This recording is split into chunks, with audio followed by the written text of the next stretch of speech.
Syederalun Wali Kota Bandung Yana Mulyana terjaring operasi tangkap tangan Komisi Pemberantasan Korupsi pada Jumat 14 April 2023. Hal tersebut diungkapkan juru bicara penindakan dan kelembagaan KPK Ali Fikri dalam keterangan tertulisnya pada Sabtu 15 April 2023.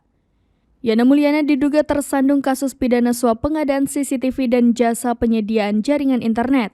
Menurut informasi, OTT KPK dilakukan Komisi Anti Rasuah itu pada Jumat 14 April 2023 sejak siang hingga malam hari. Ali menyatakan Yana sudah dibawa ke Jakarta untuk menjalani pemeriksaan lebih lanjut di Gedung Merah Putih KPK Kuningan, Jakarta Selatan.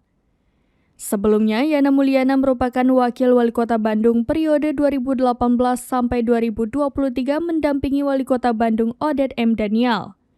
Keduanya dilantik Gubernur Jawa Barat Ridwan Kamil bersama 5 pasangan kepala daerah lain di Jawa Barat pada Kamis 20 September 2018 lalu di Gedung Merdeka Jalan Asia Afrika Bandung. Yana Mulyana kemudian naik menjadi Wali Kota Bandung menggantikan Odet M. Daniel yang meninggal dunia pada Jumat 10 Desember 2021.